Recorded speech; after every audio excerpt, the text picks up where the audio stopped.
Welcome to the Lead Clinic. I'm your host, Dr. Peter Vitale, and today's guest, Maverick Levy, a close friend of mine and business partner. And Maverick, you came into the lead generation space completely without ever really talking about it before, Maverick. Yeah. Like we talked about it, you went to a conference with me, and like I think that's a good place to start this conversation. I agree. Just tell me about it from your perspective. I know we've chatted about this a lot over the past year, but I'll kind of give the backstory too, because I think it will be helpful. Perfect. You know, I always respected Peter. I have my own podcast. I had invited him on, almost 3 years ago to the date. Really? Yeah, almost 3 years ago to the date. But I invited him on, and I had always wanted to do business together, do business with you. It was always something that I wanted to do. So I'll be honest with everyone. Peter ghosted me for like 6 months after we had talked. I was like, okay, I guess we're not doing anything. And then after 6 months, he's like, hey, can you come to Michigan? I want to meet with you about something. I'm trying to maybe go in a different direction than we had talked about. And I was sure. Then, I'm looking at Bobberdo. And at the time I was like, I told you this. Yeah. I was like, I don't even know what I'm looking at, but I believe in Peter. And so I was like, I'm in, let's do it. Let's partner together. And I think so starting now that we have that background, we go to, what was that? Contact.io in Denver. Yeah. My first toe into the water of lead generation. Sure. And from my perspective, we got there. And I mean, it was like, wow. Yeah. I didn't know much. I didn't know anything, quite frankly, about lead. I shouldn't say that. We did some learning lessons building up to Contact.io. We did. I forgot about that. Yeah, we did like 3 times a week, I think we were doing. Like an hour. So we were spending some decent time building up to it, but getting there was a whole different experience for me, because what I'll say from a consumer standpoint, you don't realize what's lead gen and what's not lead gen. And I don't even know if there's anything that's not lead gen from what I see nowadays. But it's one of those things where I was just like, whoa, I can remember leaving that Contact.io on the plane and just being like, it's a lot. It's a lot. And I felt like I knew less when I left there than when I got there, because we had been doing these weekly calls and meetings, and I was like, oh God, I think I know less now than I did when we first got there.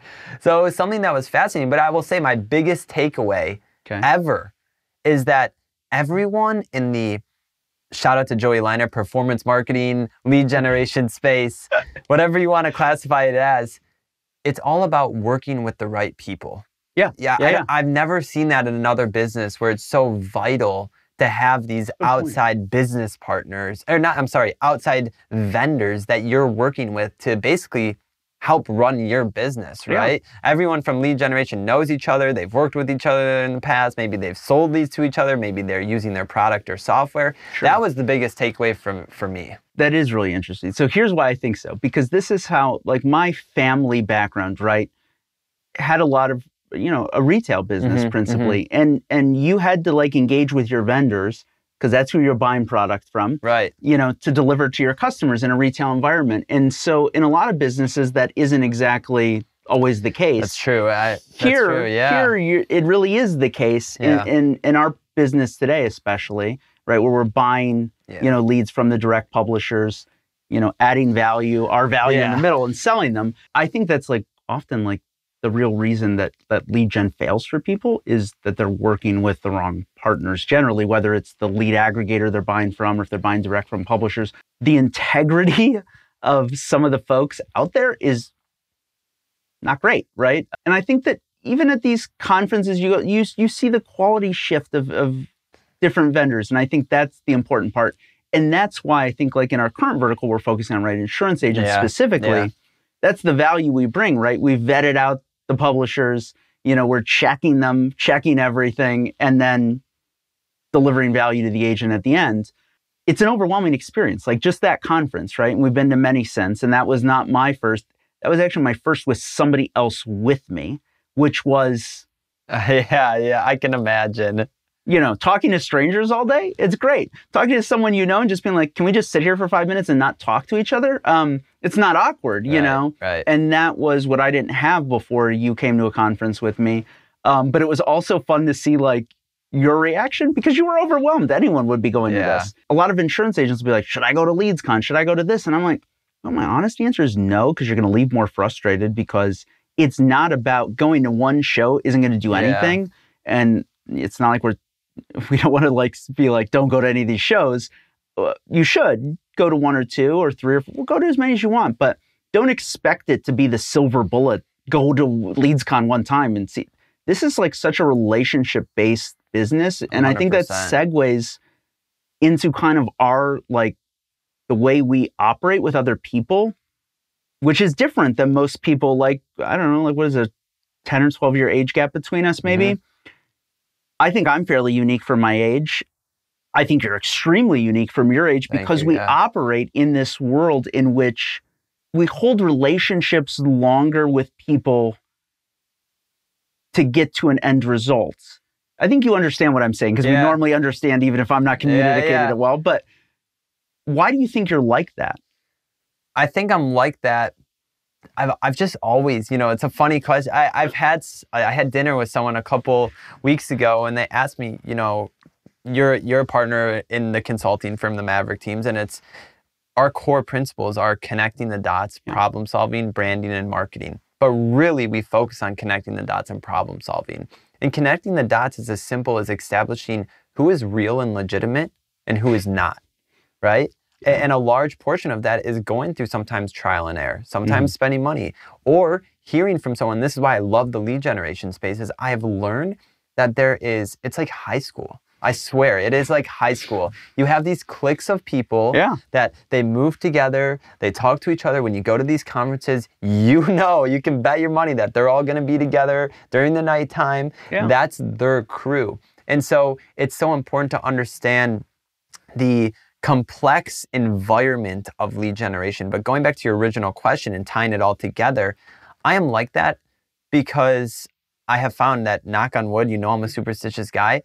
My greatest gift is just connecting with people. I can talk to anyone and find something in common with anyone. And I think that's so important, not only in this business, but in life in general, because it's important to get other perspectives. If you're so set in one way and doing things, you're never going to open your eyes to see what else is out there. And I think that's what's so important, is just sitting down and having a conversation with someone that you have no reason to understand their life, but you try to. And you try and see some of their reasoning for how they live and why they live.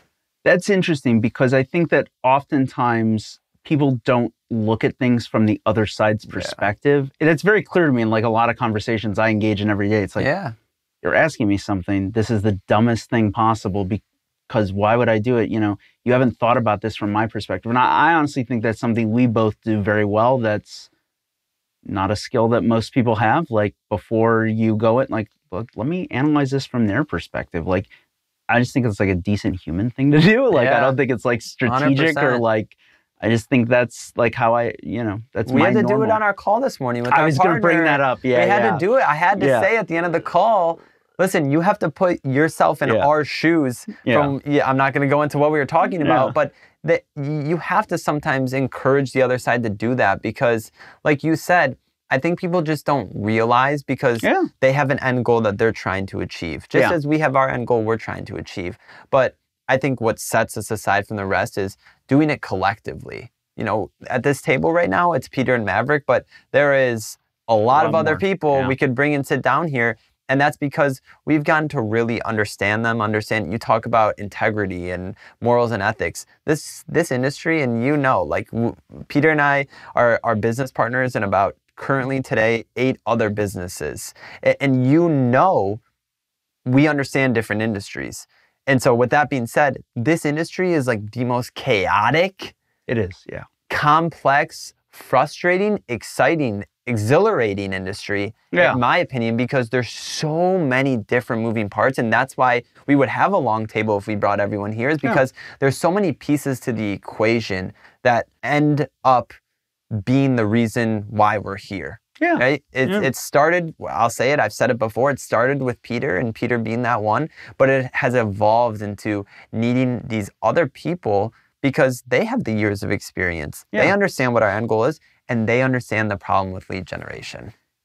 And that's true. That's very true. And I hope we're changing the hearts and minds of at least insurance agents today and people in many other verticals in years to come. But I think that a lot of people I think a lot of people incorrectly recognize that lead generation is a scam, right? That's true. Sure, some lead generation is a scam, maybe mostly. I don't know, a good portion. You've got to get the scam, and separate the good stuff from the bad stuff, and that's what I tell people every day.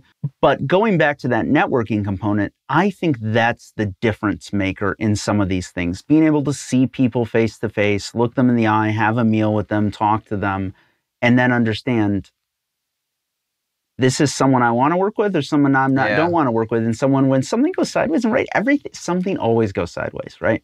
Just going to happen all the time. Is this person going to do the right thing? Am I going to react the right way? To me, it's all golden rule stuff. Just do what to someone else what you want done to you. And everything's going to kind of work itself out. It's not overly complex. But in this industry, I think it is. And I think that, I tell people all the time, I don't really watch much news anymore. I don't know what's real. I don't know what's fake. I don't have time to analyze it. And that's lead gen. You don't know what's real. You don't know what's fake. And I think that's what our mission is to do that for people. 100%. Serve as the transparent party that sits in between the originator of the lead and the end user of the lead. And it's funny because we recorded, was that last week? I don't even remember. We recorded for someone else's podcast. I think it was last week. And we talked a lot about compliance. And I brought up the point that it's just respect for people, right? It's just we're 100%. Respecting the prospect. That doesn't happen a lot in this industry today. And, you've been with me at various conferences, talking to various insurance agents, talking to people in other verticals as we're looking to expand in those verticals. What do you think from and I hope there's, hundreds of insurance agents watching this podcast right now, when we air it. You've talked to many of them. What do you think from their perspective the problem is in lead generation, and why are the skeptical ones skeptical from what you've seen? I think first and foremost, they think they know more than they actually do. For some, that's fair. They think they know more than they do about lead generation. They think they understand why it's corrupt. They understand why maybe it's not performing the way it should. In all honesty, they don't. They don't understand. And that's the biggest takeaway that I've had, is that they think they know more than they do. And quite honestly, it's no fault of their own. It's no fault of their own, because you said it best before. These types of clients that we're looking to onboard at Lead Clinic, these are the backbone of America. They are. You said that one. Yeah. And I believe that wholeheartedly too. And do they have the time in their day to spend and do all of the things that we do? Absolutely not. They have a business to run. They have a family to feed. They have employees that rely on them for their families to get fed from that, right? So there's all these different moving parts. And when we talk to insurance agents at these conferences, I see the light go in their head and turn on, and wow, okay, I didn't realize that this was happening. And I think that's a big component of why we're here today and why we're excelling in this vertical more than anyone in the nation. I would argue that. I had a call with someone on the way here, and I said, I would confidently say that in the auto insurance vertical, we are the fastest growing business for, we'll call the lead generation industry. Hands down, I would say today. And I think the reason for that is because Peter can resonate with them. And that's going back to your question of why do I think that? I think that once they realize they don't know as much as they truly do know, and they hear it from someone that had agencies before, that understands their troubles, that understands what they go through on a day-to-day basis, they can sit there and say, wow, this person just doesn't understand lead generation. They understand my life and the way I do things. So you're able to put it in terms to them that makes sense, whereas I don't necessarily know if others are able to do that. Yeah, I think that's, well, all right, I'll say this as a disclaimer, because I've been saying this a lot lately. There are a lot of crazy insurance agents out there that try and get into lead generation. And that was one of my biggest hurdles into this business, is like a lot of people just thought, oh, here's Peter, and one of these other crazy insurance agents getting into this. When I say that they're the crazy insurance agents that getting into it, I mean, these are the guys that are going in, buying inventory of leads from someone that anyone could buy them from today. We don't want to, I'm not going to like name names. And then they like just sell those to somebody else and do nothing in between, right? Just this true arbitrage play, right? Buy for X, sell for Y, profit in the middle. Money, money, money. That's not interesting. Like, yeah, I want to make money. Of course, who doesn't, right? Yeah. We all do. That's like the way the economy works. We kind of have to. Yeah. But that isn't like the driving factor of, and I think that's why, like, as a team, like, we're all focused on a mission because, you know me, I'm a big isms fan from Rocket Mortgage. I swear to God, I was just going to say that. So we're in sync as usual, right? And I brought this up to many insurance agents that I've consulted for over the years. Like, I will like send them an isms book if I can get my hands on an extra copy that someone from Rocket Mortgage, you know, might have. Yeah. And one of them is, you know, money and numbers do not lead, they follow, right?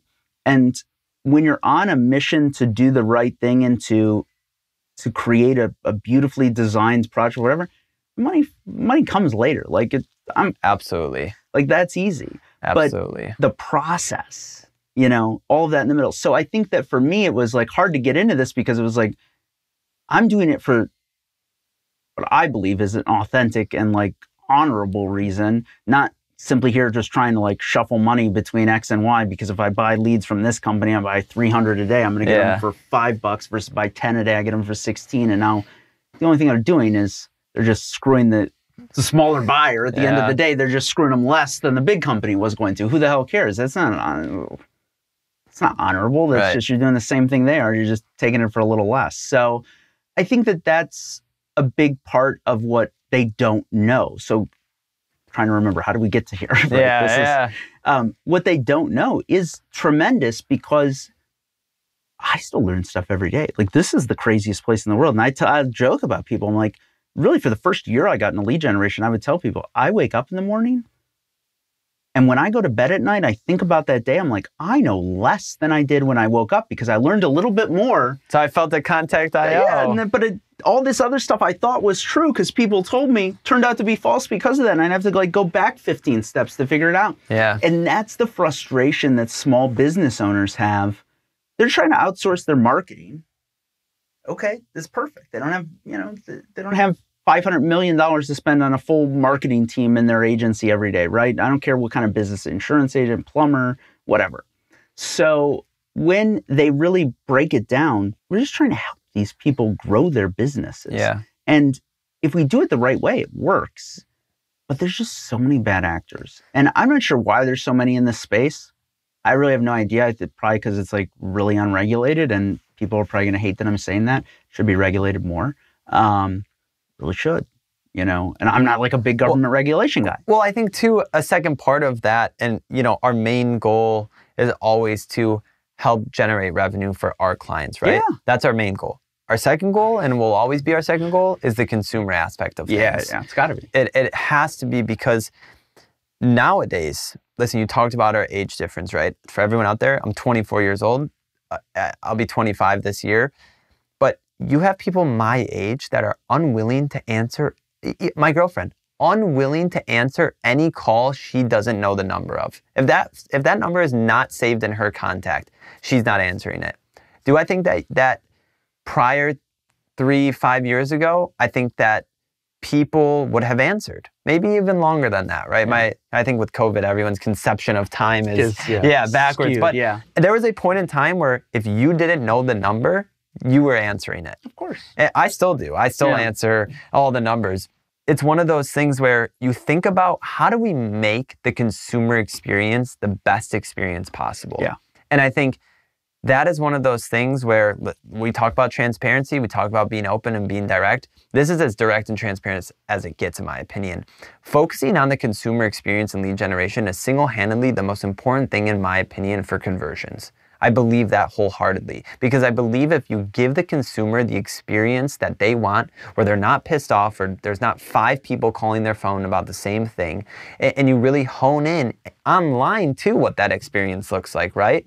Not going from form fill to form fill to form fill, right? Really getting it in a way where, hey, we're here to do one thing and one thing only, right? And I think that's where you talk about regulation, which is a whole different story. But I think going back to it, perfecting the consumer experience, and it will never be perfect. It will always be a revolving door where you're changing it and adapting. That's business in general. Sure. But perfecting the consumer experience to the best possible at that date and at that time is, in my opinion, something that we're striving to do every single day. And that's what really, honestly, when we talk about the agency owners think that they know, but they don't know what they don't know, right? I think that's a big portion of it. They don't understand why the consumer is pissed off a lot of the time. Oh my God, yeah. Yeah, you know, but we know why. And so if we can change that mindset of the consumer, we're going to see not only in the auto insurance space, but in all these other verticals. You know, and it just comes down to thinking like the consumer. Like you said, how would you want to be treated? Would you want 50 people blowing up your phone? No. Yeah. That's simple as that. Not. Folks that, like, let's call it 28 and younger, I don't think that I used to think maybe they're just antisocial and that's why they don't answer the phone. I don't think that's the case. I do think it is, they've been bombarded. Yeah. They've been bombarded. And I think that that's frustrating. Like, who wants to deal with that? I don't want to deal with that. I mean, I don't get nearly as many BS calls as you do. Like, I mean, you get a lot of like just spam, it's like crazy. Just legit spam stuff. And I think that that brings us to a valid point here, because this is what I hear a lot in this industry is the overseas call centers. But then nobody really has like, they don't have like anything besides like anecdotal evidence about that. Like, it's these overseas call centers. Says who? Like, I don't know. I don't necessarily think it might be. I'd like to see some evidence on it. Yeah. But I think that when you look at how many times is a lead being sold to somebody, is there, and I'll segue to this really quick, because somebody who we both know who's involved in this industry in a different way than we are. Yeah. I was explaining to them the other day, like my normal example of like the click wall at the end of a lead form, and how like no lead's an exclusive lead. And anyone who's watched this podcast before like knows that I go on this like and talk about it frequently, but they were blown away about it. They were like, how long can this just go on for? And I'm like, forever. And then what happens? The first lead was sold to 4 different insurance agents. Then the second lead came, that was sold to another 4. Now all of a sudden, right there, we've got 8 different people calling this person. Why? Yeah. 2 reasons, I think, right? And one that I really want to get your perspective on is we talk about, and I tell people every day, I'm here to change the hearts and minds of insurance agents. Stop talking about price per lead. It's the dumbest thing possible. You sound like an idiot. You're not measuring like results. It doesn't matter how much something costs. It measures, you know, what the value is derived from that expense. And if you're losing money on it, stop. Right. But if you're making money on it at a level that supports the whole, you know, the customer lifetime value of that, then it makes sense and keep doing it.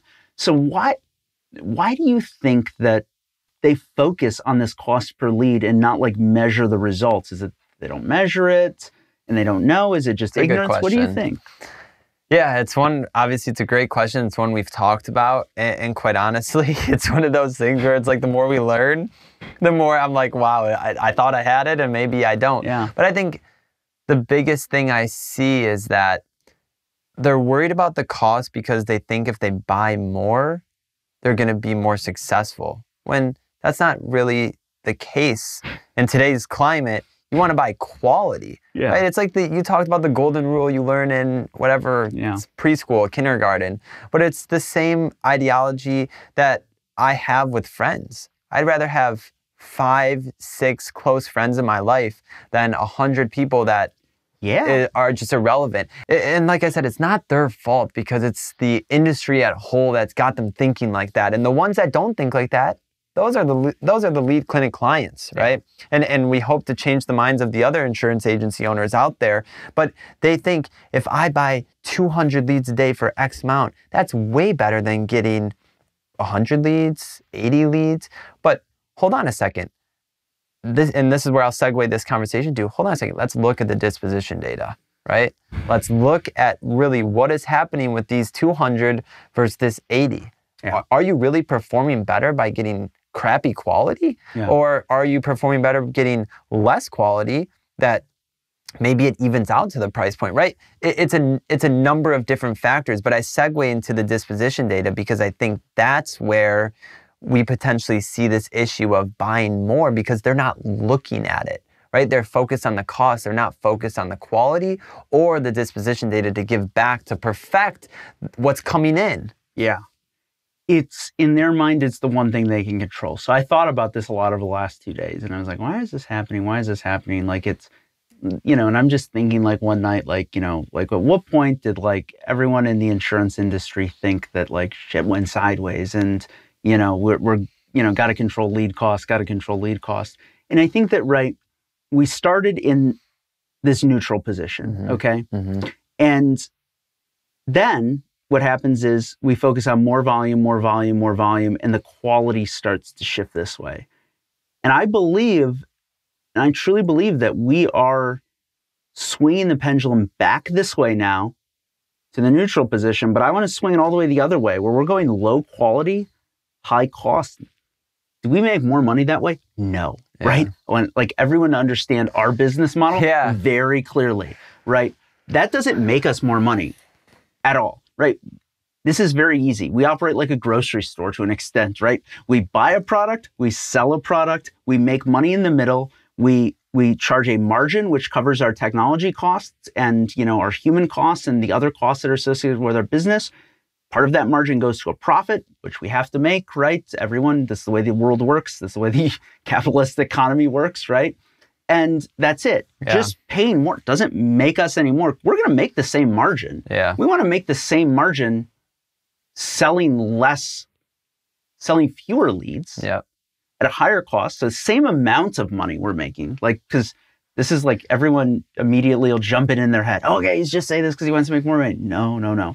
I want them to be successful. And I just think that the advice they've been given so far is just shitty advice. The only thing it did was it propped up the economics of the huge lead generators. Yeah. And that's where I was going to go with this is I think besides the money aspect in our business, right, it's the sleeping well at night aspect. And I think that is something that also sets us aside from the rest is when Peter and Maverick and the rest of our team put our head on our pillow at night, we go to sleep knowing that we're giving each and every one of our clients the best product possible.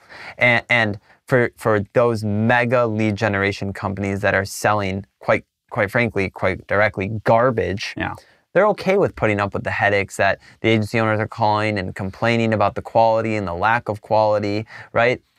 And with us, it's not even the fact of we don't want that to happen. It's we wouldn't sleep well at night knowing that we're doing that. Yeah. And I'm not saying that, listen, these executives sleep well, don't sleep well. Hang on. I'll say they sleep fine anyway because they don't, not that they don't care, but at the end of the day, it's not their company, right? These are huge companies. They're either publicly traded, right? Or they're backed by private equity or something else. It's not, they don't have a personal stake in the outcome. Yeah, sure, they want the finances of that company to go great because they might have an end goal of going to be from CFO of this company to CEO of a bigger company in a different industry. As long as their numbers are straight line up, they're going to be doing well, right? Yeah, that's very true. That is a good point.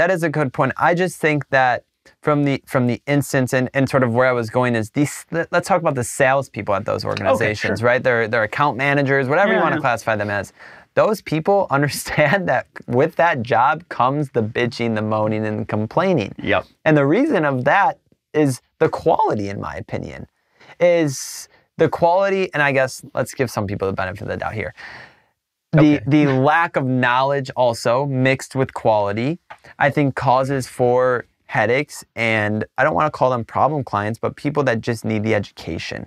They just need to be educated, and these companies aren't interested in educating. Yeah. They're not. They're just interested in selling, and they'll be okay with you calling 100 times, emailing, pissed off 100 times. Whereas us, I can tell you right now, Peter and me would not sleep knowing that one of our clients is pissed off. Yeah. That's it. I mean, we've it's funny this week. Integration challenges with a client, and I am hopefully, I'm 95% sure right now I'm far more pissed off than the client is, but it's a bad situation because it should have just been smooth. It's not like the end of the world. Client didn't lose any money. We didn't lose any money. We didn't piss off any prospective customer. It's just not a smooth, frictionless process, and that's what we strive for all the time. Do we fall short of our goals? Sure, yeah, all the time too. But we're perfecting and trying to get better, and we learn from it. That's all you can do. But we have not only a financial invested interest, we have an emotional investment in this too. And I think that's when you look at successful companies, like giant companies, like look at Walt Disney, or look at, I don't know, I don't want to really like use any like current, like I don't want to say like Amazon or Apple or anything. Walmart.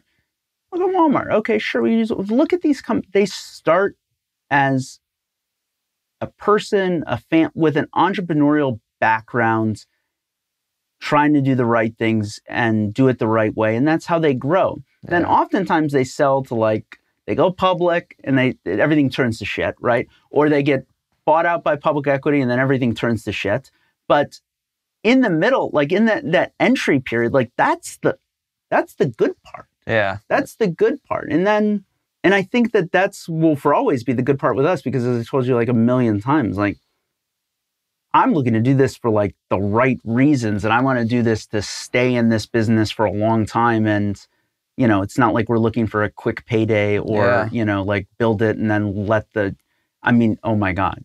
I just thought about this, like to build this and then sell it and let the whole thing go to shit again. Like that would be the worst thing ever. Like I would talk about not being able to sleep for the rest of my life. It would be like the most disappointing thing ever. But that's what we're looking to build and what we're doing. And why do you think it just hasn't happened yet? Do you think they're all making so much money it doesn't matter? Yes, we've talked about it. You know that. I know you were setting me up for that answer. I think single-handedly the industry is the way it is because these big leaders out there, let me use quotes, these big leaders out there, because Peter knows my whole image and everything is lead by example, and they quite frankly are not doing that, is there's so much money being made because everyone's just like, all right, this is it. This is what the industry looks like. You and I know someone that owns an insurance agency, and we asked him, you know, what do you think of lead generation? Lead generation's a scam. You know, lead generation. How many times did I hear that? Yeah, lead generation's a scam. And it's a scam because that's what people have made the industry out to be. But for those that really understand the power that the industry has in terms of people like us and our team coming in and building this product, this now creates a power for you to generate revenue and do it, like you said, in a smooth, easy, efficient way that makes sense. Everything we're doing, there's no we're never adding an extra step just to have it or just to make more money at some point. Everything we're doing because it makes sense for the end goal of getting you to write business. Yeah. That's it. But we're not adding any color, anything anywhere to make it look pretty or anything like that. We're doing it because it makes sense. Whereas the people out there, and you ask me, why don't I think it happened? I don't think it happened because of the money, number one. And number two, because building a business like this, like Peter has done and brought us into, and now we have a whole team of people that has grown very quickly, knock on wood again, because we've grown very quickly, is you needed to have the knowledge of the insurance agency owner aspect of it. You needed from that to be in charge of buying your own leads for your agency, understanding the mess that was created there. So now we have those two things out, but hold on. You needed to now have 2.5 years of time that you could spend day in and day out learning the industry from scratch, acting like you didn't know anything when you did know because you were an insurance agent. You knew a lot more than, you know.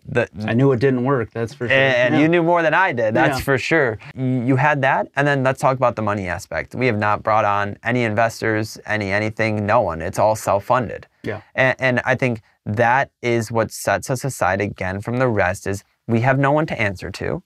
Yeah. We answer to ourselves and we do the right thing. Yeah. And that's what it comes down to. Yeah. And it hasn't happened yet because no one has been in the position that you have been in, that we are now all in to change. And what I always say, and I said on the phone with the person I was talking about on the way here, flip the industry upside down. Yeah. That's what's going to happen at the end of the day. So what's your saying? You either regulate the market or the market regulates you. Exactly. You've got to regulate yourself. If not, the market will regulate you. Like, we're seeing this in lead gen right now. I mean, you know, our friends at Troutman and Mean, like, they do a very good job of putting this on tcpaworld.com, like all the new proposed notices of rulemaking and that kind of stuff. And you see the regulators, I mean, to be honest with you,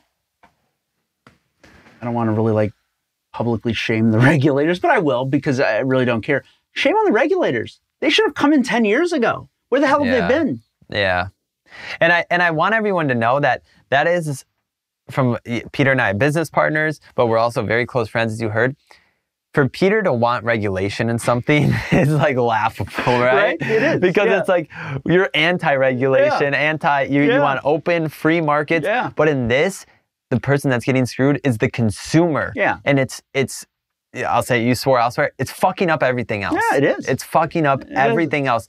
We need to regulate this market so that everyone feels comfortable answering a call, that they don't have the number. What if, God forbid, there's a situation and you're calling from someone else's phone and now you're not going to answer unless I call you 3-4 times back to back? I'll actually give you an example, Peter. You know me, I tend to be a prankster, and you know that's my joy. I like pranking people. I tried to prank someone that got a speeding ticket, okay? They asked me to help them take care of it. We took care of it. I tried to prank call her from the police. I spoofed my phone number. I called her, I think 15 or 16 times. Didn't answer? She didn't answer one of them. Yeah. And it got to the point of I had someone else FaceTime this person. And they're on now FaceTime with and they're getting these calls and they're like, why aren't you answering? They're just like, I'm not answering. I don't know who it is. That's crazy. Someone's calling you 15 times, you're not going to answer the phone. Yeah. And I will say, not 100% of the blame. I will put a certain percentage of blame on lead generation industry. Hands down, regulators for sure. It's because this right here that we all have in our pockets, this is what runs the world now. Yeah. You know, sure. It really is. It's what runs the world. And so when you have people that are fearful to answer their phone when someone's calling 15 times, I'm telling you, like back to back. It's like I had an auto dialer in my freaking phone, you know, and they're not answering. So I think that puts the bow on top of this all by saying you have people that don't want to answer the phone because they think they're going to get scammed. Yeah. And they're not. Absolutely. And they're not. And what I tell people too, going on a little bit of a sidetrack, but it's important here. What I tell people all the time is, and I truly believe this, and I would, one day when we have time, we should do a case study on it. I don't know why my phone gets blown up. Maybe it's because I prank people and that's my karma that comes back as like telemarketers. But I think for people out there, I use the word, they think they're getting scammed. I would say a lot of these calls you're getting, they're not someone saying, I'm a print somewhere, I need you to send me $15,000, you know, like the old school email you would get, right? These are legitimate sales calls that think you're interested in buying something. Yeah. But you're like, well, I didn't fill anything out. And it's because your data is being sold without maybe you realizing that what you've accepted to when you filled something out, right? Yeah. And so I think bigger issue there is, again, educating the consumer too on the whole problem. Well, I think too, right? We always get into this, you know, when we talk about compliance, right? Because if we make a phone call, let's say I filled out your info on a lead gen form and someone calls you, you know, that's an illegal call on their part, but there's no way for the business owner or the business that generated that lead to protect. There's nothing you can do to stop that. And that is so, when I learned that, I was like, wow. So that's crazy. It is crazy. And I mean, what do? Do we say it's illegal to, you know, put in someone else's info on a lead gen form? Like, no, the government's not going to make that law because how do you even notify people that law comes into effect? Like, what would you say? You know, breaking news tonight, you know, on ABC, you know, nightly news. Yeah. Don't fill out anyone else's, you know, phone number on a form on the internet. Like, that's not a reasonable solution. It's not a reasonable solution to like do like a text verification code for every time. Right. That would be a nuisance. If I really want to fill out a form, I got to get my code, type in a code. So there's not like a lot of like great solutions to protect against that. But there's certainly some. It's not like all just the consumers scamming this. There's bad actors in the lead gen space scamming the system too. We just have to figure out something to combat that at some point. That's us. That's us. But we'll never be able to combat everything in that. No. But I think that we've gotten so far towards the scam side that even cleaning it up like all the way back here, that's going to be a huge, huge difference in shift. And and here's what I'll say. We will not be able to fix everything. But I think once people start to wake up and realize, like we said, the market's going to regulate you if you don't regulate yourself. I think the whole industry, and I truly believe this, as crazy as this may sound, I truly believe this. I think we're going to switch this pendulum more towards doing business in the correct way. Yeah. Doing business in doing business like the golden rule that you talked about from the beginning. Yeah. You know, it's like, how crazy is it that we live in an industry right now where you're okay with, you know, having 40, 50, sometimes even more of the percentage of leads you're buying just be totally not real, right? Your Candy Crush example is like that, however we need to put that story together. I know you have your short form video on it, but that is like the pinnacle of what's wrong with this industry. Yeah. You have people on Candy Crush filling out a form to get extra lives, and someone is paying for that, thinking that they want. That is just downright sad, wrong, disrespectful, outrageous. It's crazy. It's nonsense. It is nonsense, and I think we're seeing the regulators step in to crack down on some of that stuff, and rightfully so. It's hard. It's hard, and that's the thing too. Yeah. This isn't like old school business, right? Where you could like come to someone's office, like see what's going on. Like pretty quick, you can make an unannounced visit somewhere and see if what's going on is real or fake, right? You know, everything is online. It's harder to police. Some of these lead gen sites you go to, look, there's one, and it's a reputable publisher. So I'll say this, it's a reputable publisher. I was really looking at the website and I was like, I'd like to buy leads from this publisher. I'd like to know who this publisher is. I was 90% certain I knew who the publisher was. I did not know at the end of the day. And I mean, now talk about me, right? Crazy person, right? Has access to Westlaw, LexisNexis, like all of these like advanced tools. So I'm like going through federal court cases, like trying to figure out just with the address on this web form to figure out who it is. I couldn't figure it out. Wow. So to that extent, that's like a lot of these lead gen forms. You go to them. Who owns them? Do you have any idea? Like some of like the really well-respected publishers make it pretty easily known that that it's their site, that they're the ones responsible for it because they're doing everything like really compliant, and they want, if the shit hits the fan, they want someone to call them and be able to know what's going on. And I think what you just said is the people that we work with, you can tell. I mean, listen, we vet out I think literally there is not a single stone that we have not turned over in this space. I feel confident in saying that. Yeah. You know, with the consultants we've hired and with everything we've done to unturn all the stones and really find the best people. And what you just said is they have their brand there. It is their brand, or it's an easy way to trace back to who that is, right? Yep. And that right there is an indicator of who is doing things in at least a good way in terms of moral and ethics, because a lot of these other people, you can't, like you said, you can't trace it back because they don't want you to trace it back because they know what they're doing is wrong. Exactly. Had it been right, you would be able to connect the dots and figure out who is who and what is what. But when you can't, there's a reason for that. Yeah. Because that's hard to do. It is hard to do. It's hard to do. And especially in today's world, it is very hard to do. In that particular example, when I figured out who the actual publisher of that site was, right, nothing nefarious happened. It was just, I really just wanted to buy the leads from the site, like directly without going through like an intermediary. When I figured out, I was so disappointed at my own like investigative skills, because as you know, like I usually think like I can figure out pretty much like with enough time, I'm pretty sure I can get to it eventually. But to have a completely wrong, like I was convinced it was this other publisher and it wasn't, I'm like, this is by design on a lot of these sites for a particular reason, to put up a barrier so that, hey, if the consumer comes back to us, we don't really care. We're here as we're nothing but a landing page. Yeah, we're just input only, right? There's no take your name off of here. Like there's that kind of stuff is what gives the industry, I think, a bad name here. 100%. All right, let's talk about because we've got to talk about this, because I think that it's something we talked about not recently, but let's just talk about the false advertising part of it, right? Because and I'm not sure, I'm not a lawyer. Maverick went to 13 days. 13 days. School. Come on. He lasted 2 days longer than Anthony Scaramucci lasted as White House communications director. So, at least you made it 1 Scaramucci's, in your law school career. But so we're not lawyers. So I'm not saying this in the terms of it meets a legal definition of false advertising. I don't know that it does or doesn't.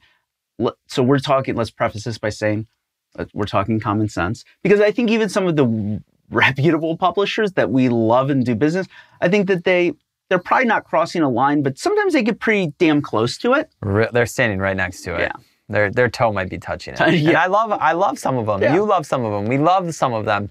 But it's wrong to say you're going to get a quote. It's wrong to say you're going to get something when in the end, you're not getting anything. Yeah.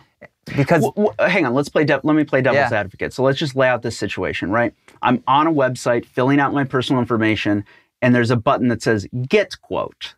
Now, some will say view quote, some will say click here for quote, but let's just say this one says get quote.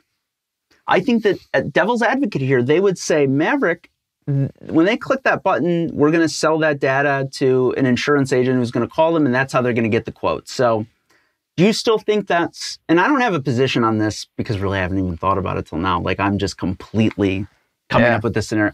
Like I could see that as a defendable position from their perspective, like maybe legally. Like what would you think about that? What's the Maverick common sense approach? You know, get quote, does that? Again, morally and ethically, it's wrong. Because you would have that button say, once you click here, we're going to send your information out to people and they're going to contact you to get your quote. Mm-hmm. You're not getting anything. Mm-hmm. You're getting introduced to the next form fill. That's what you're getting. You're getting introduced to the next form fill. So it's wrong because the average consumer doesn't understand what happens behind the scenes. They think, okay, I need auto insurance, right? We're talking about this vertical. I need auto insurance. I'm going to go to this website. I'm going to fill out my information. I'm going to be able to get my auto insurance, right? Mm-hmm. But you're not. And I should say, you're not being able to get it right there. You are able to get it once they sell it to an agency and someone calls you or something happens in that process. But tell that to the consumer. Again, the consumer experience. Let them know what this looks like step by step. Let them know, okay, we're going to fill out your information here and then someone is going to contact you later on. By saying get quote, I mean, we live in an Amazon world, right? Yeah. Buy now means buy now, right? Yeah. You know, have it, you know, one day shipping means one day shipping. Like get quote means you're going to get a quote. Like, and you expect, I think, to get it on the next screen. And that's not the way this world works. No. And we only just started to understand that, which is in the past 2 years, which like I said, for people that are never going to be in the performance marketing lead generation space, they're never going to understand that. Yeah. And that's the problem. And that's why we have pissed off consumers. Yeah. It's because, listen, Lead Clinic, the name Lead Clinic is literally because this industry is sick and we need medicine to correct it. We need to prescribe the proper tools, quote unquote, to fix and clean this up. And this is a problem right here where, like, if we're doing an MRI of the lead generation industry, right, and we're sitting here as like as crazy as it sounds, evaluating what this looks like, we would point out, wow, we need to fix that problem. Yeah. Because that's a problem that's causing a domino effect of pissed off consumers. People then just don't even know what to expect. Are they going to fill out? Listen, maybe someone that filled out that form then lands on a different page when they need to go and get new floors. Maybe they need to get new floors. Are they going to trust? Not carpet, though. Not carpet. Yeah. No. Very dirty. Exactly. Too much allergy. Yeah. Oh, bad stuff with the carpet. But unless we're recording a podcast, we like a carpeted room. That's true for sound. Yeah. But maybe they're going to go there and say, hold on a second. I filled something out. My phone got blown up. Yeah. Did I even fill this out? Like, is this even worth it? Yeah. So for some of these big companies, they're actually kicking themselves, shooting themselves in the foot, because I think they're turning away other potential consumers that have had a bad experience and are unwilling to fill out another form somewhere else because they don't want their phone to ring 100 times. Let's use the case study of a gentleman we know that we're working with. He runs a very large technology company, we'll call it. We're starting to introduce him to lead generation, right? What did he do? He went out, filled out a bunch of forms, and his phone blew up. Yeah. I can promise you that he's not filling out another form, no matter what vertical it is, no matter how bad he needs what he needs. He's not doing it because he literally said, I might have to change my phone number. Yeah. Wouldn't it be a great thing if there was a website, like how do you want to be interacted with? What if that's like the first question? Like, how do you want this to go? Like, do you want to talk to somebody? Do you want to do this all in the digital experience? Do you want to do a digital experience and then talk to someone briefly at the end to kind of go over your option? Like, what if we just ask people? No comment. And the reason I have no comment is because I think that's the future. Yeah. I think that's the future because we're starting to get in this time where you have people my age that, listen, I'm an old soul. I know it. I recognize it. I understand it. I hate texting. Peter will tell you, like, if you text me, I'm not responding for 3 days. I've been better about it. But, you've been better. But you have people that want different experiences. I could tell you right now, my girlfriend, she would want to do it all online. Me, I want to call someone. I want to talk to them. Let's use a simpler example of flights. I was just going there. Yeah. I was like, how do you book your flights? You call? Yeah. What? Who does that? And I book my flights on the phone at 24 years old. And Peter thinks that's crazy. So since we're throwing our age out, right? I'm 37 years old. I've never booked a flight on the phone in my entire life. Now, I'm sure I've been on a plane where the flight was booked on the phone. Like, I'm certain of it, right? I traveled as a kid. I'm sure at that point in time, there was no way to book it online. I'm not sure. I guess my parents called Northwest Airlines at the time, which was the hub here before Delta. So I'm sure but I mean, any time I would have booked my own flight as an adult, I've done it online. I've never called to do it. So, and I love calling. Yeah. Because I like to know. And again, I think this is where, like, I recognize that I need to keep up with the times, and I've done that.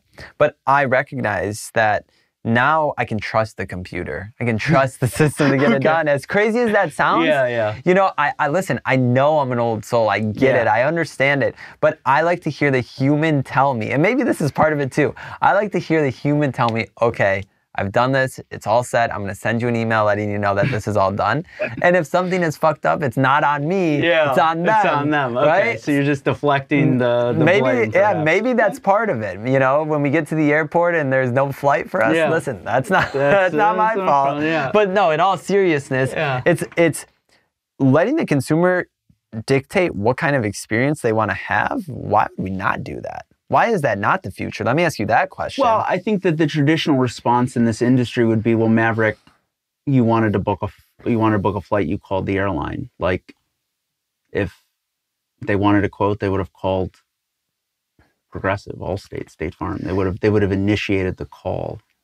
I think that would be the traditional. That's not a good answer. I'm just telling you what the traditional. That's actually a very fair answer. Yeah. And my response to that would be, well, we live in a world now where everyone gets everything online. Mm-hmm. You're used to Amazon, no matter what it is, they most likely have it, and you're used to getting it online. Well, I think too, my rebuttal to that, and I'm arguing myself here, but you know, plain devil's advocate, if that's what their position is, I would say that airlines, in your case, very easy to, you know where you live and you know what airlines you're likely to get out, you know.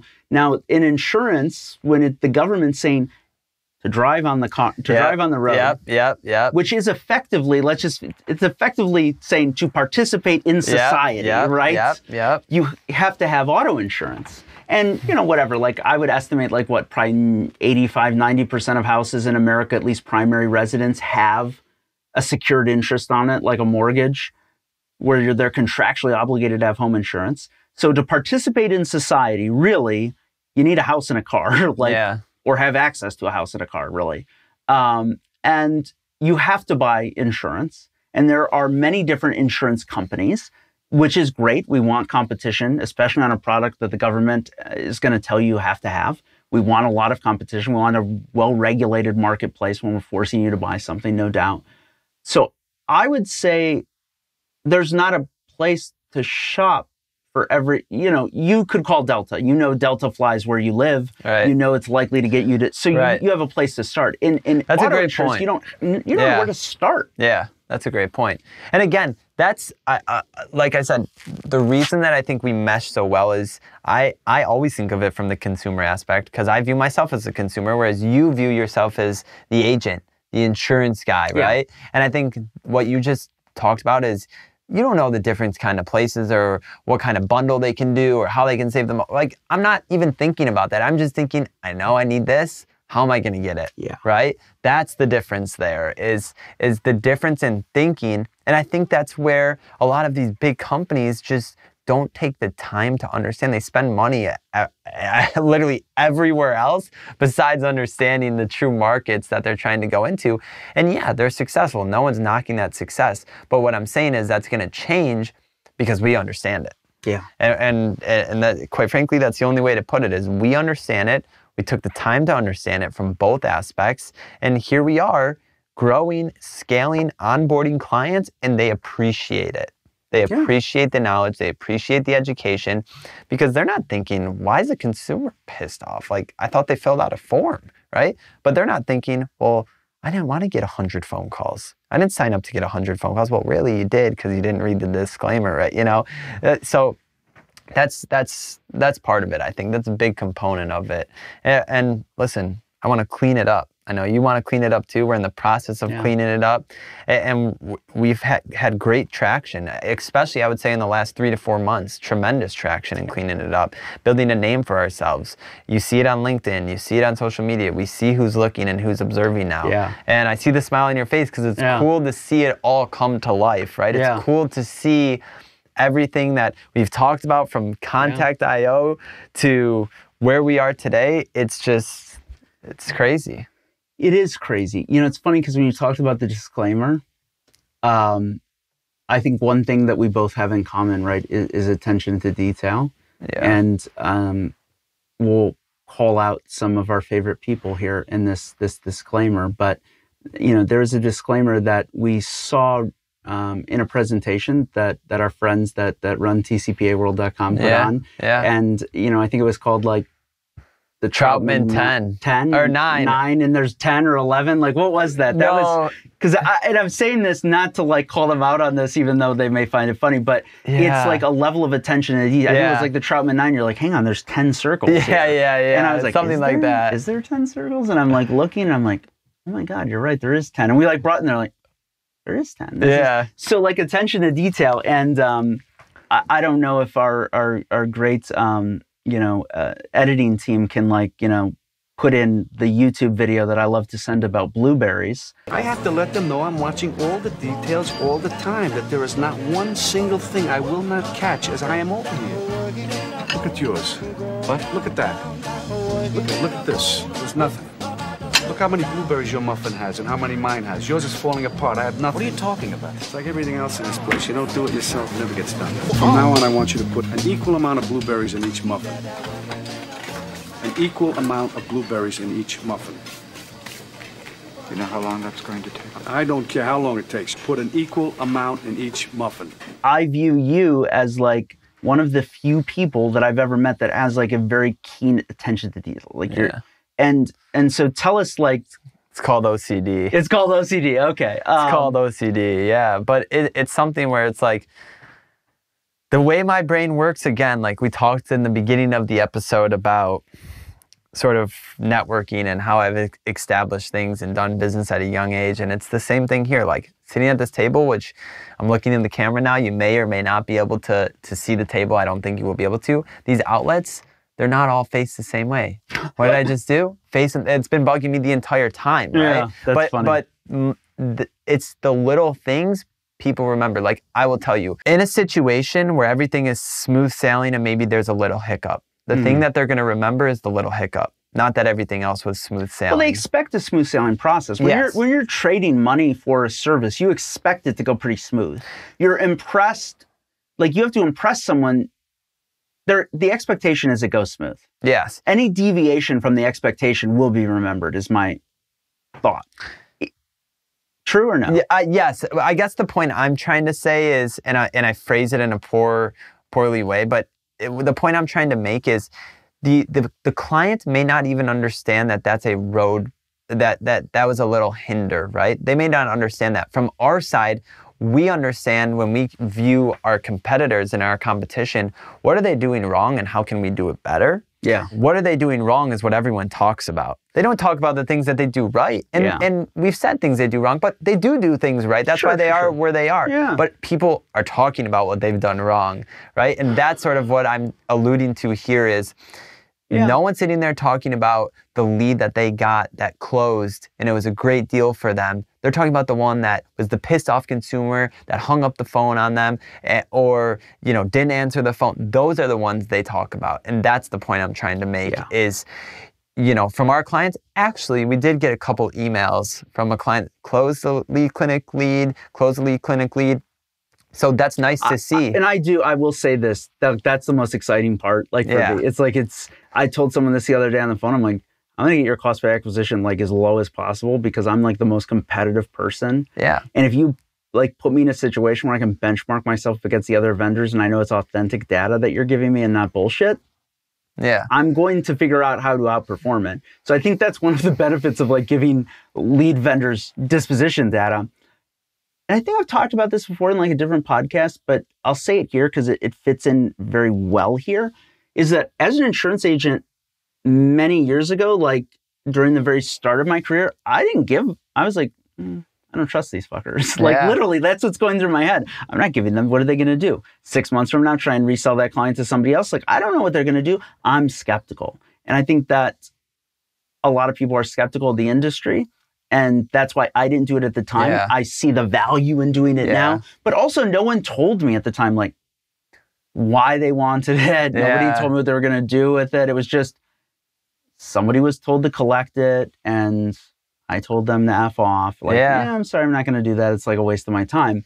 If they would have said, we want to benchmark our performance against your other vendors, I'd be like, oh, okay, well, this is interesting. Now I've got a little competitive race. And again, here we go, you resonating with the agency owners. Like, you understand their hesitation. Hell yeah. You know, and that's, again, the difference maker here is they're pissed off they're not getting disposition data, but are they taking the time to really understand why people are hesitant to give them the disposition data? Or are they just saying, well, fuck, they don't want to give us this, what do we do now? You know, well, we can only keep delivering you the garbage if you're not going to give us anything back. But take the time to understand why they don't want to give it back to you. They're nervous. Make them feel comfortable. Make them understand that you're getting this information back to deliver them a better product each and every time.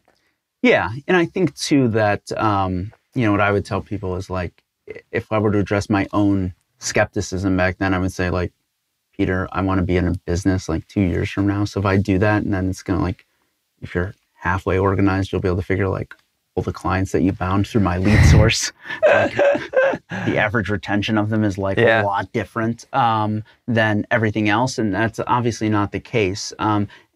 And I think some people erroneously also think that the retention or loss ratio is different in this, you know, acquiring a customer this way versus a different way. Again, this is one of these things that no one's actually showed me evidence of. Like, it's like common, like, well, internet leads, you know, those are lower retention and they're higher loss ratio. Says who?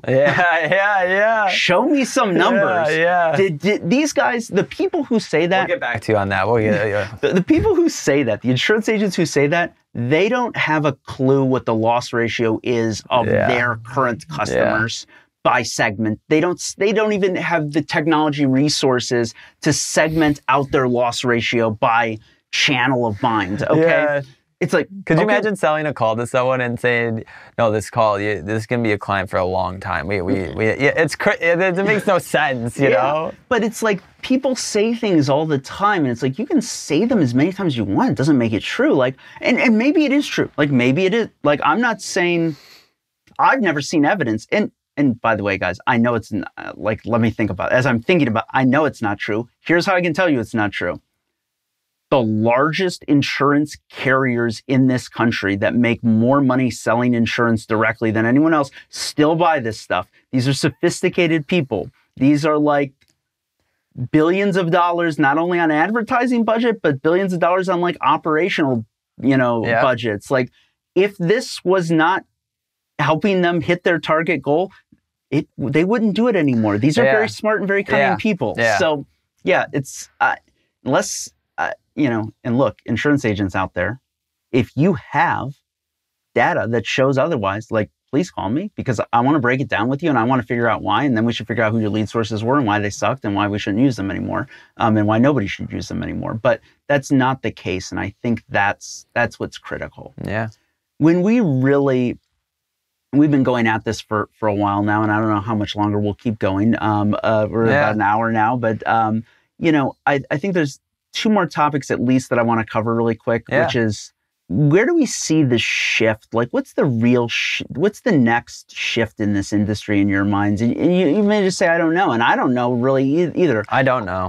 I've seen a shift in my career in insurance, not in lead gen, my insurance career. I've seen a shift from, first of all, I'll just say this before. We talked to somebody the other day who told us like they started their career in like, I think it was like a mortgage lead gen, and they were faxing leads to people. I'll just say I'm not that old. And he'll probably listen to this, and I'm not saying you're that old either, but to him who said it, not to you. You're obviously not that old. You've told us how young you are. But it's funny. I started pull off. I'm just like 8 years old.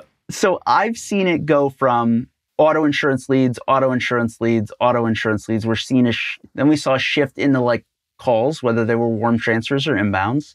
We're seeing a shift now as the auto insurance, really the insurance in general, hard markets come, where we're seeing a shift to home insurance leads. I don't know what the next shift becomes either, but I think it's a good lesson, and this is an important lesson in any business. Yeah. The change is always coming. Yep. We don't know what it is, and how do you view? What do we do? Do you want to know something that instantly came to mind? Tell me. Because we might be the change, and that's why we can't see it. I'm not saying that that's true or not true. I don't know. That could be the case here, because from what I see, from what I learn, from what I hear, from who we talk to, we are doing things tremendously different than everyone else is. The other thing I wanted to cover was an idea I had earlier today that, look, we're going to publish this, what I'm talking about now, like regardless of if this becomes an idea or like that we implement or not. And it's the reason I say it's the implementation is out of our control. But let's assume for a second that that's totally in our control. I would do it today in a heartbeat. One of the biggest frustrations as an insurance agent that I had was people talking about $19 a month auto insurance. I've only sold auto insurance in my career in one state, Michigan, which was historically the highest auto insurance state in the country by like a long shot. And like, it's inconceivable to get $19 a month in auto insurance in Michigan. It does not exist. Yeah. Impossible. Yeah. Like, but I did just see online that you could get it for, I think, like $25. I'm just kidding. I'm just kidding with you. So I don't know like what the lowest premium available is. Right. That's a question we should ask some of our data and analytics people who could answer that for us in Michigan with the data they have access to. But let's just say we had a lot of it, and this was my point of frustration talking to someone. I'd call a lead and they would tell me, yep, just click the ad. If you can't get it for $19, I'm hanging up. First of all, it's kind of like a weird consumer to like do that. Like, you couldn't get $19 auto insurance. Like, now you're like proving a point. Like, okay, that's interesting. It's kind of a strange thing to do, but it's also something I would probably do. So I'm not going to like judge them for it. But the second part of that is, so here's what I've envisioned earlier today, which was when we sell a lead to an insurance agent, we should send them a URL of the advertisement that directed them to the page that they went to fill out their form. Yeah. We're doing something similar, no? I guess we don't pass that along unless they ask for it. With the but the issue is like the page URL. Yeah. So the page URL isn't always helpful though, because that shows the page. But what was the advertisement to get them to the page? What drove them there? I said the page is great. The page is great, but if it was like get 100 Candy Crush lives when you fill out the form on this page and that links to that page, you're gonna be like, I'm not taking that. Yeah. It's that there's too many people involved in getting people to the site. Like, it's not just like the person who owns the website is saying, everyone's just going to Google and they're like getting that website. Search generated converts very great. Like, it's good, but that's not all the leads in the ecosystem at all. Long shots, probably, I don't even know what the percent is, small percent. What are the other ways that people are getting in that form? Like, they're being email marketed to, right? Social media marketed to, display. Maverick will tell you, one of our favorite things and one of our long-standing like jokes in like the course of like our professional friendship now is, what the hell does native mean? Like, we didn't know for a long time. Like, native? Like, what? Like, in all seriousness, native to what? Native, like, What does that mean? Yeah. Like, even in common parlance, like, what does native mean? No one really, what is native? Like, and I remember at Native Contact American? IO, I would purposely ask every different person we talked to, what does native mean? Everyone had a different answer. Nobody knows. Even some of the smartest people in this industry were like making up bullshit to us. Yeah. And not everyone knows everything in this, but so all of the ways that people get to those sites, if we made the lead publishers, and some of them do, police the way people get to their site, and then pass that to us, and we pass that would be pretty cool. It's a lot of moving parts. That's very cool. But is that the future? I don't know. It's a good part of the future. I would say it's a good, I would say it's a good part of it for sure. It's a way to clean up some of it. Yeah. And it's a way to automatically create a connection with the consumer. Oh, I see this is what drove you in here, et cetera, then continue the conversation. It builds a relationship with them. And what's the reason that a publisher wouldn't want that? Well, if they're getting a lot of shit coming through, and now you can easily segregate the shit from the good stuff. And we have to think too, how many people are really shopping for auto insurance or anything today? That's a whole different thing. That's a whole different podcast. That's a whole different podcast. Like, but the numbers are just not real. The numbers are not real. And that's why, getting back to the quality game, there are only so many people searching for anything at one time. Yeah. And as I've told somebody, like, I think this is my normal thing, I tell people, like, nobody's ever going to convince me 5% of the United States population is shopping for auto insurance on any given day. Yeah. That is crazy. That's crazy. Yeah. It's not happening. No. Okay. So if we could figure that part, I think that'd be a cool thing. And I think that it would resonate with insurance agents, because they'd be like, oh, can create a connection. Yep. Also it gets rid of the strange traffic sources on the way in, right? Yeah. I mean, and does all those things. It does all those things. But look at it this way too. If it was an ad, and where the ad was placed. The ad was placed, let's say, on, I'm not going to get political, but, let's just say Fox News versus CNN. I don't know if those are two different things, I think they go to two different, political audiences still. Yeah. But would you engage with that consumer in a different way? Maybe. Right. I don't know. Maybe not, but maybe. I know, I would sure engage with the consumer differently if they, or on foodtv.com or something versus... Yeah, because you're going to build a relationship with them. You're going to use that as a tool to build the relationship. Yeah. 100%, hands down. So this is, we just had a brainstorming podcast session here, but I think that would be a cool thing, and once we get certain people to do it, then kind of forces everyone else, well, if you're not doing it, what are you hiding, kind of thing. And that's how the industry gets better. So... it's an idea. I mean, listen, it's worth exploring. Absolutely. We can make it happen. So, absolutely. What's your number one piece of advice that you would give to somebody today? And this is now not a lead gen question. It's not an insurance question. It's just, what's the number one piece of advice you would give someone at or around your age today? Surround yourself with the right people. And how? All right. And so, easier said than done. How do you do that?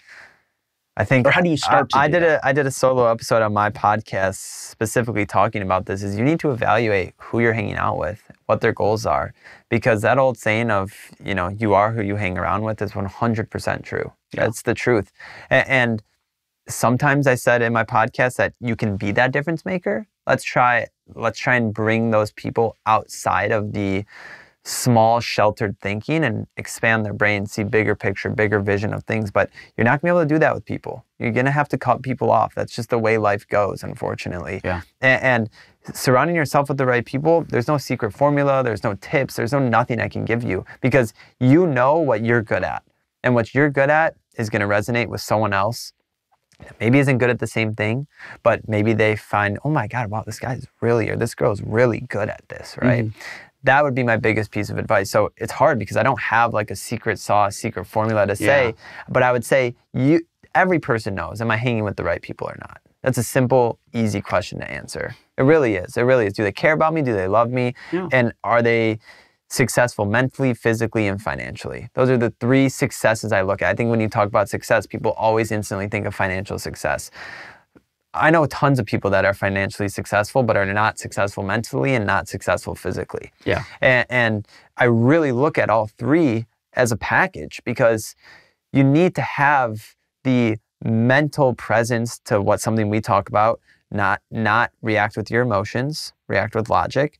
And from a physical standpoint, today, literally, I had probably one of the worst days I've had in, from a business standpoint, in a long time. Physically, I went to the gym in the middle, like Peter knows, like me going to the gym in the middle of the day is like, what is going on? Like how much that needs to get done, but I knew I needed to go because all three of those things, like I said, I view as a package. I can't financially be successful if physically I'm upset and mentally it's driving me crazy. So I think you can look around at who you're dealing with, who you're talking to, who your friends are, say, are these the kind of people I want to be surrounded with forever? If not, you gotta make the hard decision. That's it. That's it. That's what it comes down to. So surround yourself with the right people. Don't go through ClickFunnels. Don't go through ClickFunnels.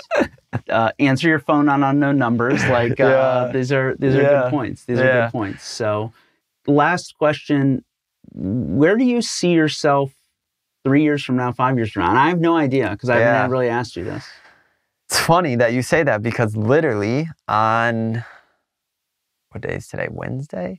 On Saturday, I sat down and wrote out my next goals, short-term goals. I didn't do long-term goals. I wrote short-term goals, but thinking long-term for a second, I want to get to a place in the next 3 to 5 years where things are on autopilot as much as possible. And the leadership and executive teams of everything is kind of going in, helping with strategic partnerships, helping with technologies. But the day-to-day, like in the trenches of work, I want to delegate that to people that I know can excel in that. And that I know will do better than I'm doing currently right now. And it's about finding those people, bringing them in, letting them operate, letting them do what they're good at, giving them guidance, giving them leadership, giving them positive affirmations, calling out and holding them accountable when they're wrong. So in the next 3 to 5 years, I really see us branching out and quite honestly doing even more business, going into more business, fixing things, problem solving, connecting the dots. That's where I see the next 3 to 5 years on a bigger scale. On a bigger scale. On a bigger scale, much bigger. I think that's a perfect way to end this, on a bigger scale. I love it. I love it. Well, listen, for everyone out there, and I'll look into the camera to say this, there is not a single person that could have done what Peter has done. And I don't say it to boost his ego. I don't need to kiss Peter's ass whatsoever. There is not a single person that could have done this with all the variables I talked about in, I don't know, at some point throughout this episode. We're going to cut up my teary-eyed emotion here, but Maverick does that a lot, and we probably won't cut this out, but Maverick does that a lot, and it's heartwarming, and I'm sure there are other people who could have done it. He's being very flattering, but it is...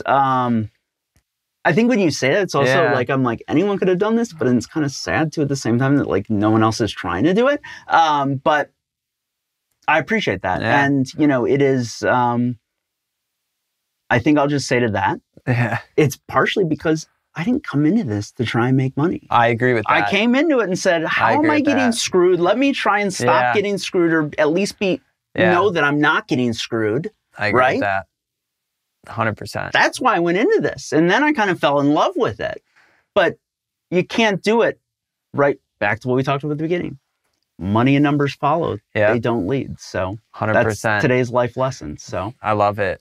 Shameless plug. Follow Lead Clinic. All social media platforms. Visit the website, leadclinic.com. We're everywhere you can be. Even places that people may not go to, we're there still. So know that, you never know where you'll find Lead Clinic. So follow us, share, like, all the engagement helps. And we hope that you all have been educated today on something. I hope you learned something. And I hope that we talked to you at some point and at least changed your perspective or gave you a different perspective on something. So thanks for bringing me on, Peter. It's cool to do this. It is a lot of fun. We'll do this again soon. Thanks 100%. For tuning in, everyone, to this episode of Lead Clinic. And we'll see you again very soon.